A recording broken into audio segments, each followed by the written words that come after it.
नाज़रीन आदाब, खैर मकदम है आपका समय न्यूज नेटवर्क में और आप देख रहे हैं आलमी समय। खबरनामे के साथ हाजिर हूं मैं शबाब अनवर।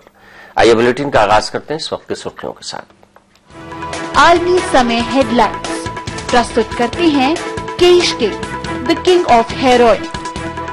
गुरुजी ठंडाई और शरबत और मनीग्राम आपको नजदीक लाए।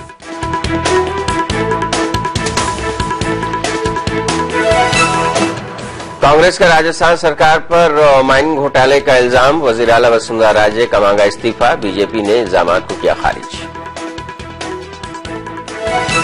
न्यूयॉर्क में पीएम नरेंद्र मोदी ने की आला सनतकारों से मुलाकात, कहा हिंदुस्तान पब्लिक प्राइवेट पार्टनरशिप का हामी।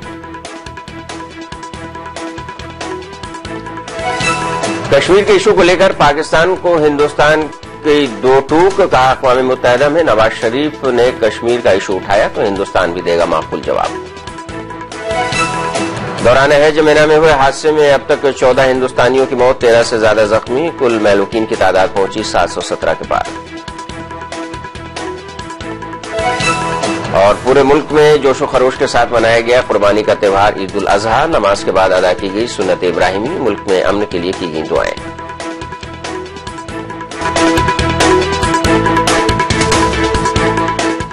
और पेश खबरों की तफसीलात। राजस्थान में 45,000 करोड़ रुपए के माइनिंग घपले के मामले में कांग्रेस ने बीजेपी को निशाने पर लिया है। इस मामले में वजीर आला वसुंधरा राजे सिंधिया को निशाने पर लिया गया है। पार्टी ने वसुंधरा राजे पर इस घपले में शामिल होने का इल्जाम लगाते हुए उनसे सीधे सीधे इस्तीफे की मांग की है।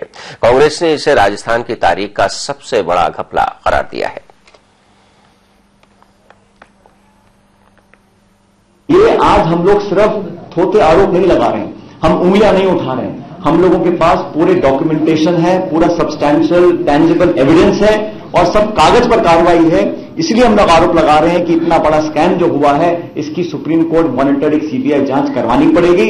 अगर प्रधानमंत्री जी और भारतीय जनता पार्टी उस मॉरल हाई ग्राउंड को लेना चाहते हैं कि औरों की उंगली उठाते हैं और आपके लोग खुद भ्रष्टाचार में पूरी तरह लिप्त हैं, आप में वो नैतिक ताकत नहीं है कि आप इनके खिलाफ काम करके दिखाइए, इनके खिलाफ कार्रवाई करके दिखाइए। ये काम सुप्रीम कोर्ट अब कर 653 लोगों को माइन आवंटित किए, उसकी पूरी लिस्ट सूची हमारे पास है, कौन से मिनरल की, कितने क्षेत्रफल की, कौन से जिले में और किसको की गई है, वो सब हमने ले ली है। लेकिन जो फाइल नोटिंग्स हैं, ये समझना पड़ेगा कि 12 जनवरी को जिस दिन नोटिफिकेशन आया है उस दिन भी 137 माइन्स एलोकेट की हैं, उसी दिन। बाद में कुछ एक में कमी पड़ती की होगी, लेकिन ये नियत दिखाती है सरकार की कि किसी भी हालत में ये सरकार बीजेपी की ऑक्शन से बचना चाहती थी। ऑक्शन होता तो कमाई जनता की होती, राजस्व की होती। ऑक्शन के बिना आप, जो मैंने कहा, पहले आओ पहले पाओ की नीति के माध्यम से कमाई किसकी हुई है आप अंदाजा लगा सकते हो। और वही राजस्थान बीजेपी के तर्जुमान अशोक परनामी ने कांग्रेस के इल्जाम को सरासर झूठा बताया है। कांग्रेस निरंतर झूठे आरोपों से आदरणीय वसुंधरा जी का इस्तीफा मांग रही है, परंतु मैं कांग्रेस को यह बता देना चाहता हूं, राजस्थान प्रदेश की जनता ने बहुत ही प्यार के साथ, बहुत ही सम्मान के साथ वसुंधरा जी को 5 वर्षों के लिए चुना है, मुख्यमंत्री चुना है। जहां रियासती असेंबली इंतखाबात के पेश नजर सियासी पार्टियों में जुबानी जंग तेज हो गई है। बीजेपी ने स्पेशल स्टेटस के सवाल पर नीतीश कुमार को निशाने पर लिया है। मरकजी वजीर रविशंकर प्रसाद ने कहा है कि पहले नीतीश कांग्रेस से पूछें कि यूपीए के दौरे इख्तियार में बिहार को स्पेशल स्टेटस का दर्जा क्यों नहीं दिया गया, यानी कि खुसूसी रियासत का।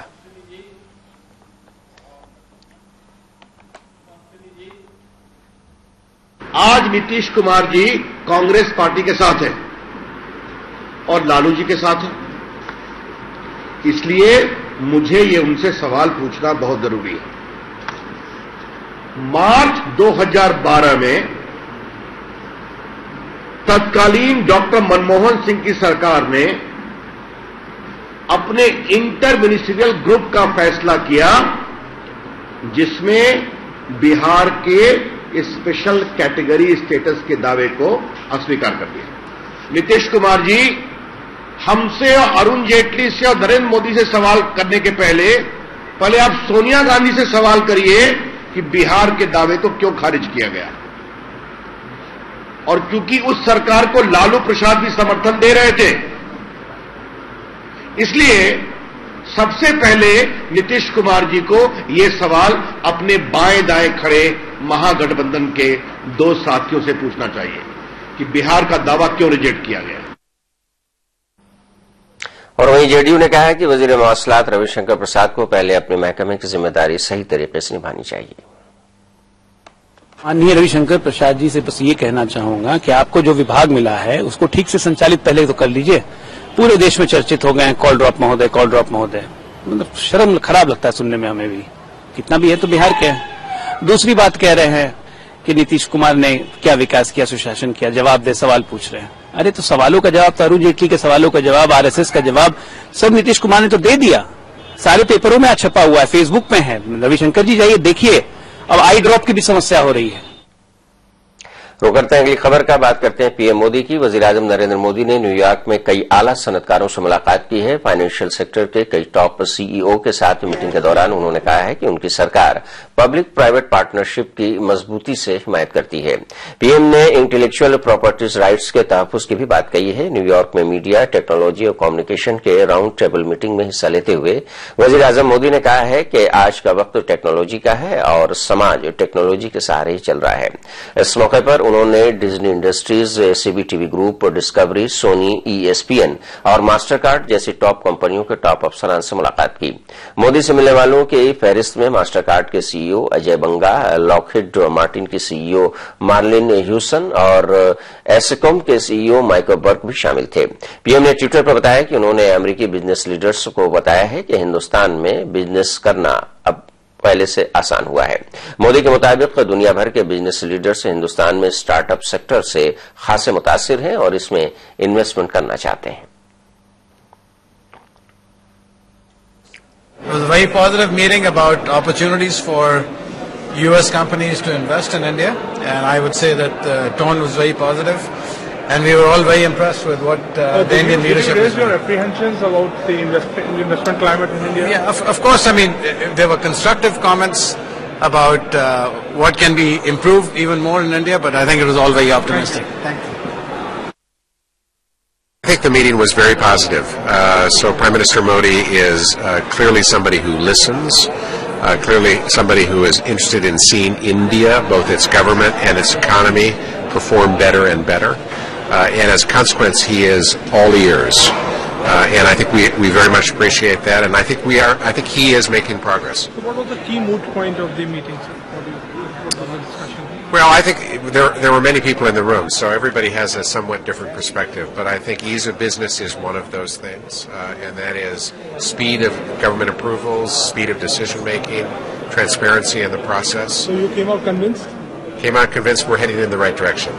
Yeah. हिंदुस्तान ने कहा है कि अगर अक़वाम मुत्तहिदा में अपनी तकरीर में पाकिस्तानी वज़ीर आज़म नवाज शरीफ ने कश्मीर के इशू को उठाया तो हिंदुस्तान उसका जवाब देगा। वज़ारत ख़ारिजा के तर्जुमान विकास स्वरूप ने पूछे जाने पर कहा है कि अगर पाकिस्तान की तरफ से बयान आया तो हिंदुस्तान उसका जवाब देगा। इससे पहले पाकिस्तान के एक सीनियर अफसर ने इस्लामाबाद में कहा था कि नवाज शरीफ कश्मीर के इशू को लेकर बेदार हैं और नवाज शरीफ इस इशू को यूएनजीए में जरूर उठाएंगे। अखबारों में आज कई जगह ये छपा है कि अगर भारत चाहे तो भारत और पाकिस्तान के बीच बातचीत हो सकती है, अगर भारत पेशकश करता है तो, और खास करके कश्मीर के मुद्दे को लेकर भी संयुक्त राष्ट्र में उठाने की बात कही जा रही है। आपकी कोई प्रतिक्रिया? नहीं, मैंने प्रतिक्रिया कल ही दे दी थी। मैंने कहा अगर वो कश्मीर का मुद्दा उठाएंगे तो हम जवाब देंगे, हमें राइट ऑफ रिप्लाई हमेशा रहती है। नहीं, मैंने उसके भी मैं प्रतिक्रिया दे चुका हूं, फिलहाल शेड्यूल पे नहीं है। तारीख को उम्मीद ये है कि पाकिस्तान के प्रधानमंत्री शी जिनपिंग से मिलेंगे, साइडलाइंस में चाइना के राष्ट्रपति से मिलेंगे, और इस बात की खबरें वहां की मीडिया में लगातार आ रही हैं कि पाकिस्तान इस पूरी यूएनजीए की साइडलाइंस में इस बात का दबाव बनाने की कोशिश करेगा कि कश्मीर के मुद्दे को इंटरनेशनलाइज किया जाए और भारत को ये पेंट किया जाए कि भारत वहां पर इनजस्टिस कर रहा है। तो क्या आप इससे कंसर्न्ड हैं? क्या आपको ये खतरा लगता है कि इससे मामला इंटरनेशनलाइज होने की उसकी कोशिश देखिए और हम जोर मिलेगा, बल मिलेगा? हम हर प्रकार की सिचुएशन से निपटने के लिए पूरी तरह से तैयार हैं, बस मैं सिर्फ इतना कहूंगा। रुक करते हैं अगली खबर का। वजीर-ए-आजम नरेंद्र मोदी के रूहानी गुरु स्वामी दयानंद गिरी की आखिरी रसूम अदा कर दी गई हैं। बुध की रात ऋषिकेश में स्वामी दयानंद का इंतकाल हुआ था। आखिरी रसूम से पहले उनका जसद खाकी ऋषिकेश के आश्रम में अकीदतमंदों के दीदार के लिए रखा गया था। पीएम ने ट्वीट करके उनकी मौत पर अफसोस जाहिर किया है। स्वामी दयानंद तवील अरसे से अलील थे और जॉली ग्रांट में हिमालयन अस्पताल में उनका इलाज चल रहा था। बुध को ही उन्हें अस्पताल से वापस आश्रम लाया गया था, जहां उन्होंने आखिरी सांस ली। दयानंद गिरी पीएम मोदी के रूहानी गुरु थे। 11 सितंबर को पीएम मोदी ने ऋषिकेश दौरे के दौरान उनसे मुलाकात करके उनकी खैरियत दरियाफ्त की थी। स्वामी दयानंद गिरी तकरीबन 50 साल से वेदों की तालीम दे रहे थे। नरेंद्र मोदी अपनी हिमालय यात्रा के दौरान स्वामी दयानंद गिरी से मिले भी थे और उनके साथ ऋषिकेश के शीशम झाड़ी आश्रम में कुछ दिन रहे भी थे।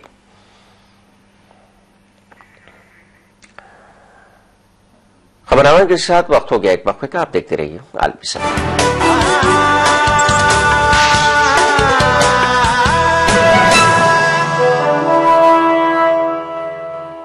PCPNDT एक्ट के तहत लिंक जांच या चयन करना या करवाना या इसमें किसी भी तरह का प्रचार या सहायता करना कानूनन जुर्म है। इसमें 5 साल तक की सजा और 1 लाख रुपए तक का जुर्माना हो सकता है। जांच करने वाले डॉक्टर का लाइसेंस रद्द किया जा सकता है। मार्च 2015 तक ऐसे 271 केसेस में सजा सुनाई जा चुकी है। कब समझोगे? जेल जाने के बाद। लिंक चयन के विरुद्ध आवाज उठाएं, अपने जिला अधिकारी को तुरंत सूचित करें।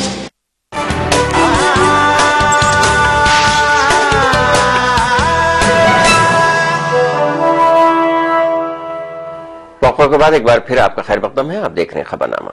दिल्ली में शराब पीने की उम्र की हद कम हो सकती है। दिल्ली के वजीर सियाहत कपिल मिश्रा ने यह इशारा दिया है। दिल्ली में national restaurant association of India की 33वीं सालाना मीटिंग में वो हिस्सा ले रहे थे। इस दौरान national restaurant association of India के चेयरमैन रियाज अमलानी ने दिल्ली में शराब पीने के लिए कानूनी उम्र पर असर नौ गौर करने की अपील की थी। इस पर जवाब देते हुए कपिल मिश्रा ने कहा है कि जब शादी के लिए लड़कों की उम्र 21 साल और लड़कियों की 18 साल रखी गई है तो फिर इसे 25 साल क्यों रखा जाए। हम आपको बता दें कि दिल्ली के अलावा चंडीगढ़, पंजाब, हरियाणा, महाराष्ट्र और मेघालय में भी यही उम्र तय है। ये मानते हैं कि एक निश्चित उम्र के बाद जब इंसान को निर्णय लेने का अधिकार मिल जाता है, उसके बाद उसकी जिंदगी में सरकार को हस्तक्षेप नहीं करना चाहिए। वो क्या खाएगा, क्या पिएगा, क्या कितने बजे घर से निकलेगा, किस तरह के कपड़े पहनेगा, ये सरकार का काम नहीं है ये बताना। तो ये मेरी व्यक्तिगत राय है और मैं ये भी मानता हूं कि देश के बाकी राज्यों में, महाराष्ट्र में, गोवा में, हरियाणा में, मध्य प्रदेश में जिस प्रकार के नियम है वैसे नियम दिल्ली में भी होने चाहिए। ये एक नियम ऐसा लग रहा है जो केवल पुलिस के द्वारा युवाओं को परेशान करने के लिए और रेस्टोरेंट चलाने वालों को परेशान करने के लिए बनाया गया नियम है। जमीनी सच्चाई से थोड़ा दूर है ये नियम। तो इसलिए ऐसा लगता है कि इसको अगर बदल दें तो देश के हमारे जो युवा हैं उनको भी पुलिस परेशान नहीं कर पाएगी और जो बिजनेस चला रहा है वो भी आराम से बिजनेस चलाएगा। आया कैसे? अगर केजरीवाल सरकार के वजीर सियाहत कपिल मिश्रा की शराब पीने की उम्र कम करने के बाद से तनाजा पैदा हो गया है। कई सियासी पार्टियों ने इस पर एतराज किया है। मालूम नहीं दिल्ली को कैसी दिल्ली बनाना चाहते हैं वो, और दिल्ली में किस तरह से शराबमय दिल्ली बनाना चाहते हैं या क्या उनके मन में है। एक हर देश की उसकी अपनी संस्कृति होती है और हमारी संस्कृति में शराब को कितना अच्छा माना गया है, तो मुझे लगता है कि इसका विचार उनको करना चाहिए था। अब देखिएगा, आते ही इन्होंने एक्साइज पॉलिसी बदलने की बात कही। इन्होंने, आपको याद होगा, शुरू में गुटखा दिल्ली में बैन कर दिया और जब गुटखा का केस आया तो सरकार अपने कदम पीछे कर गई। तो देखिए, जब भी एक्साइज पॉलिसी पे, गुटखा पॉलिसी पे सरकार हरकत करती है तो उसके पीछे सीधे सीधे फंड कलेक्शन करने का तरीका होता है। और बात सोमनाथ भारती की। सोमनाथ भारती ने सुप्रीम कोर्ट में अबूरी जमानत की अर्जी दाखिल की है। अर्जी पर पीर को समाप्त होगी।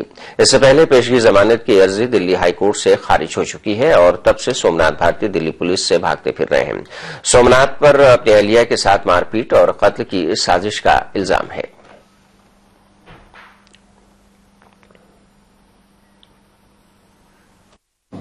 देखिए, हम भी इस बात की उम्मीद कर रहे थे कि वो पूर्व कानून मंत्री रहे हैं, कानून के ज्ञाता हैं, तो कानून का साथ देंगे और इन्वेस्टिगेशन को ज्वाइन करेंगे। इन्वेस्टिगेशन ज्वाइन नहीं किया और हम उन्हें ढूंढ रहे हैं।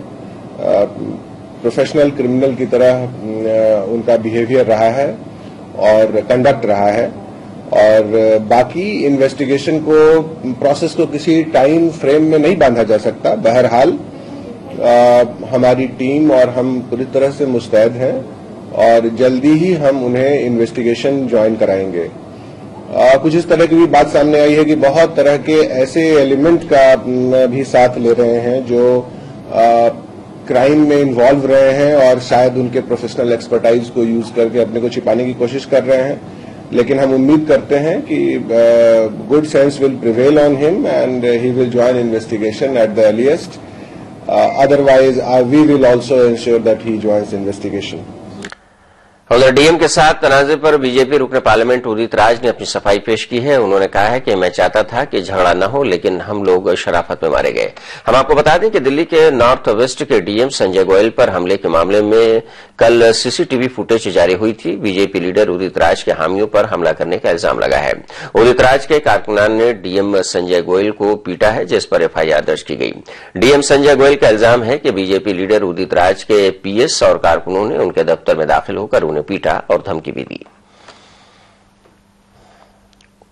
कल 12 बजे के आसपास जब अनुसूचित जाति मोर्चा के महासचिव परमेंद्र गए कार्यालय में, तो परमेंद्र ने भी बताया और लोगों ने भी बताया कि आधा घंटा वेट कराया, डीसी ने नहीं मिले। उसके पहले की भी समस्याएं रही हैं और फिर जब अंदर गए तो उसमें जो रुख था बहुत ही हार्श रुख था डीसी का, उस पर जरूर हीटेड बातें हुई और तू मैं हुई। अब फिर उसी समय उधर से फोन आया तो मैं फोन पर आया तो परमेंद्र से बात किया, डीसी से भी बात किया। तो डीसी ने कहा कि आदमी ये गलत कर रहे हैं, तो मैंने अपने आदमी को डांटा भी, डीसी के सामने डांटा। जगमोहन डालमिया की एक जगह पूर्ण हो गई है। सौरव गांगुली बंगाल क्रिकेट एसोसिएशन के सदर बन गए हैं, जबकि जगमोहन डालमिया के बेटे अभिषेक डालमिया को बंगाल क्रिकेट एसोसिएशन का ज्वाइंट सेक्रेटरी बनाया गया है, जो ओहदा पहले गांगुली के पास था। मगरबी बंगाल की वजीर आला ममता बनर्जी ने इस बात का ऐलान किया। जगमोहन डालमिया की मौत के बाद उनकी जगह बीसीसीआई का सदर कौन बनेगा, इस पर भी कयास आरइयों का दौर अभी जारी है और अब ये साफ हो गया है कि सौरव गांगुली को वेस्ट बंगाल की सीएम ममता बनर्जी की हिमायत हासिल है। कई सरकारी तंजीमें चूंकि सीएबी में शामिल हैं, इसलिए बरसर इक़्तिदार पार्टी की हिमायत तो काफी अहम हो जाती है। Yes, I'm thankful. I'm thankful to my colleagues for giving me this responsibility and also the remaining 117 members. So from that point of view, if this 117 members agree, I will take over the responsibility and try and do the best for them.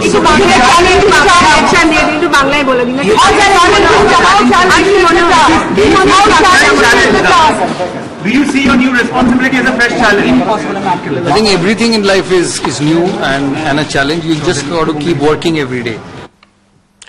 और बात ईद उल अजहा की। पूरे मुल्क में ईद उल अजहा का त्यौहार पूरे रवायती अंदाज में मनाया गया। कुर्बानी के इस त्यौहार पर ईद की नमाज अदा करने के लिए पूरे मुल्क की मसाजिद में जमे गफीर रही। दिल्ली, मुंबई, हैदराबाद, लखनऊ और भोपाल समेत हर जगह मसाजिद में नमाज के लिए बड़ी तादाद में लोग पहुंचे। ये दिल्ली की रूपरवर जामा मस्जिद का नजारा है, जहां बेशुमार लोगों ने इकट्ठा होकर एक साथ नमाज अदा की। वहीं भोपाल के ईदगाहों में हजारों लोगों ने ईद उल अजहा की नमाज अदा की। नमाज के बाद लोगों ने एक दूसरे को गले लगाकर ईद की मुबारकबाद दी।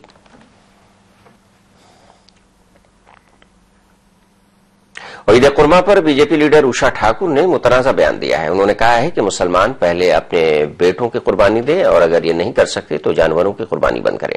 हम आपको बता दें कि उषा ठाकुर इससे पहले कई बार मुतनाज़ा बयान दे चुकी हैं। कुर्बानी देनी है तो जैसे हम जो किंवदंती सुनते आए कि अपने बेटे की कुर्बानी देने के लिए उन्होंने वो किया और उसके बदले बकरा आ गया, तो या तो हम अपने बेटों की कुर्बानी देना शुरू करें और बेटों की कुर्बानी नहीं दे सकते तो किसी निरीह जीव की कुर्बानी करने का मैं तो सोचती हूँ किसी को अधिकार नहीं है।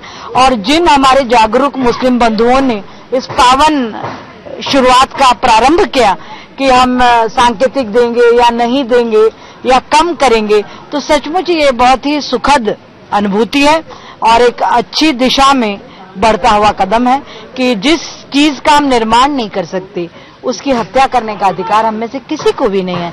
वो बकरा हो, कोई जीव हो, ऊंट हो, सब प्रभु के बनाए हुए हैं। उनका जीवन लेने का अधिकार हम में से किसी को भी नहीं है। उधर मुस्लिम रहनुमाओं ने उषा ठाकुर के बयान पर अफसोस का इजहार किया है। ठाकुर जो हैं ये कोई पहली मर्तबा तो ऐसे कहते नहीं हैं। मेरे ख्याल से शायद कुछ दिन बाद इनको शायद कोई इस तरह का ख्याल एकदम से आता है, कोई उनकी एकदम से दिमागी कैफियत ऐसी होती है कि वो इस तरह की बात करने पर मजबूर हो जाती है। तो इसका जवाब हमको देने की तो जरूरत ही नहीं है। इसका जवाब तो हमारे जो बाकी और दूसरे हिंदू भाई हैं जो एक दूसरे के त्योहारों के अंदर एक दूसरे की खुशियों में साथ मिलकर रहने की का जिनका यकीन है, ईमान है, वो लोग इन तमाम बातों का जवाब दें। हम क्या जवाब दें इस बात का? हमें जवाब देने की कोई जरूरत नहीं है। हम तो सिर्फ इन लोगों की जो मेंटेलिटी के ऊपर हमको अफसोस होता है कि अल्लाह ताला इनको अकल दे और ये समझें कि आपस में एक भाई का, एक पड़ोसी का, एक हमवतन का क्या हो सकता है।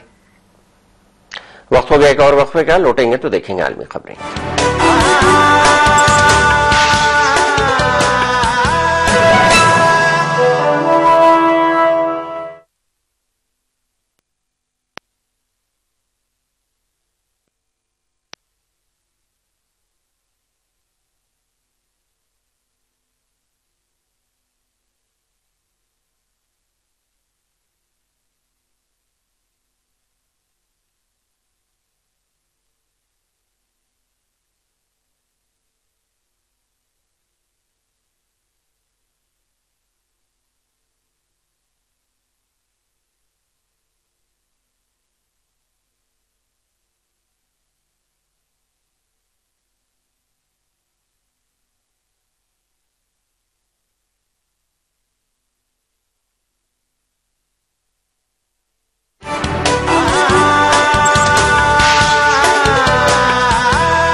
के बाद एक बार फिर आपका खैर मकदम है। आप देख रहे हैं खबरनामा, पेश इंटरनेशनल खबरें। दौरान हज मीना में हुए हादसे में अब तक महलूकिन की तादाद बढ़कर 717 पहुंच चुकी है और 860 से भी ज्यादा हाजी जख्मी हैं। हालांकि अभी इन आदाद शुमार में इजाफे के इम्कानात भी हैं। हादसा मीना में उस वक्त पेश आया था जब रमे जमारत यानी कि शैतान को कंकरी मारने की रस्म की अदायगी हो रही थी। हिंदुस्तानी वक्त के मुताबिक 11:30 बजे दिन में हुई इस भगदड़ के बाद यह हादसा पेश आया। हम आपको बता दें कि पूरी दुनिया से 20 लाख अफराद हज के लिए पहुंचे हुए हैं। हज के दौरान गुज़श्ता एक दहाई में यह सबसे बड़ा हादसा है।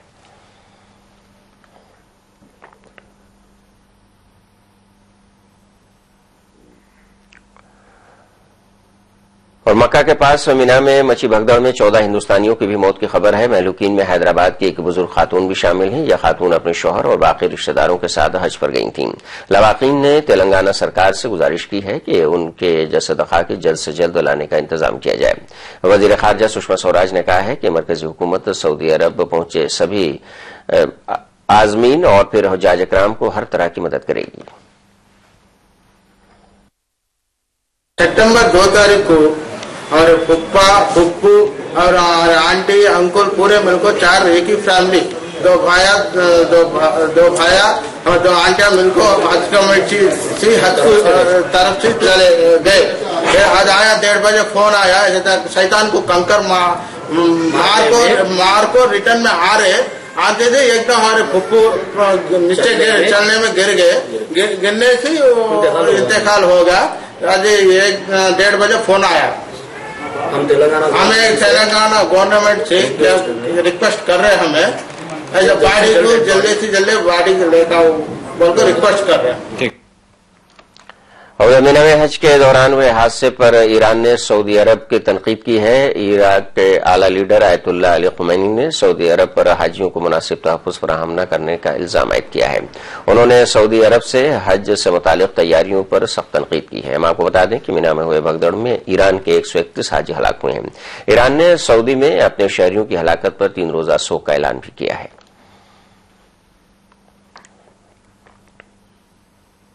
बढ़ते आगे, यमन की दारुल हुकूमत सना की मस्जिद में हुए खुदकुश बम धमाके की जिम्मेदारी शिद्दत पसंद ग्रुप दाइश ने कबूल की है। सोशल साइट पर दाइश ने बताया है कि उसके 2 जंगजू ने इस धमाके को अंजाम दिया है। हम आपको बता दें कि ईद उल अजहा की नमाज के दौरान अलबेली मस्जिद में हुए इस धमाके में कम से कम 25 अपराध मारे गए थे। जराये के मुताबिक एक खुदकुश हमलावर मस्जिद के अंदर दाखिल हुआ, जबकि दूसरे ने मस्जिद के दाखिली दरवाजे पर खुद को धमाकाखेज अशिया से उड़ा लिया। हालिया अरसे में सना में कई मरतबा बम धमाके हुए हैं, जिनमें मस्जिदों को भी निशाना बनाया गया है।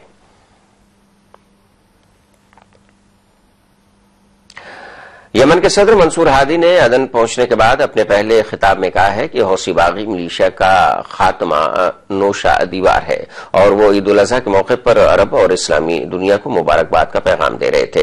ये ईद यमनी सदर के 6 माह बाद अपने मुल्क वापसी की 2 रोज बाद आई है। मंसूर हादी ने हौसी मिलिशिया और माजूल सदर अली अब्दुल्ला साले के पैरोकारों को सख्त तनकीद का निशाना बनाते हुए कहा है कि रियासत मुखालिफ इन बागियों के मुताल्लिक मुख्तलिफ हिस्सों में जालिमाने लड़ाई छिड़ रखी है, जिनका ईंधन बेगुना अपराध बन रहे हैं। इसमें रियासत की सिविल और फौजी सलाहियत को बेपनाह नुकसान भी पहुंच रहा है। उन्होंने मजीद कहा है कि बागी ग्रुप को मुख्तलिफ महाजों पर एक के बाद एक शिकस्त का सामना है और जल्दी उन पर काबू पा लिया जाएगा। रियासत को बचाने के लिए जितनी भी कुर्बानियां देनी पड़ेंगी उससे गुरेज नहीं किया जाएगा।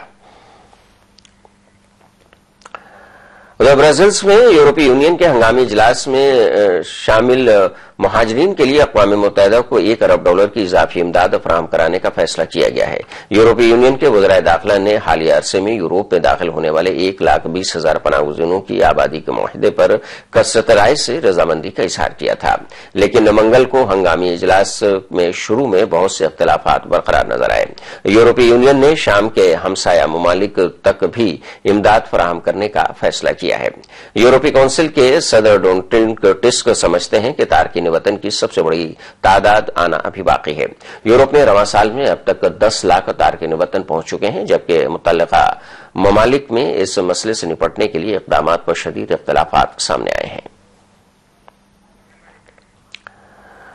और खबरनामा के आखिर में सुर्खियों पर दोबारा एक नजर। आलमी समय हेडलाइंस प्रस्तुत करते हैं केश के the king of hair oil. Guruji ठंडाई और शरबत और मनीग्राम आपको नजदीक लाए।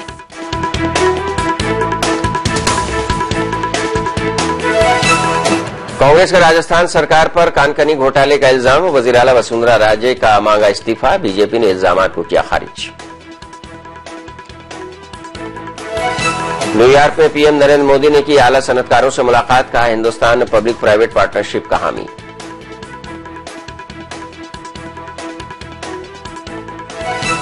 कश्मीर इशू को लेकर पाकिस्तान को हिंदुस्तान की 2 टूक, कहा अक़वाम मुत्तहिदा में नवाज शरीफ ने कश्मीर का इशू उठाया तो हिंदुस्तान भी देगा माकूल जवाब। दौरान हज मिना में हुए हादसे में अब तक 14 हिंदुस्तानियों की मौत, 13 से ज्यादा जख्मी, कुल महलूकीन की तादाद पहुंची 717 के पार। और पूरे मुल्क में मनाया गया कुर्बानी का त्यौहार ईद उल अजहा, नमाज के बाद अदा की गई सुन्नत इब्राहिमी, मुल्क में अमन के लिए की गई दुआएं।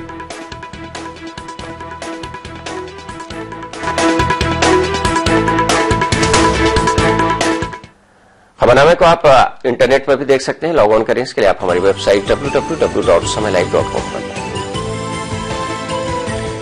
तो फिलहाल दीजिए इजाजत, लेकिन आप देखते रहिए आलमी समय।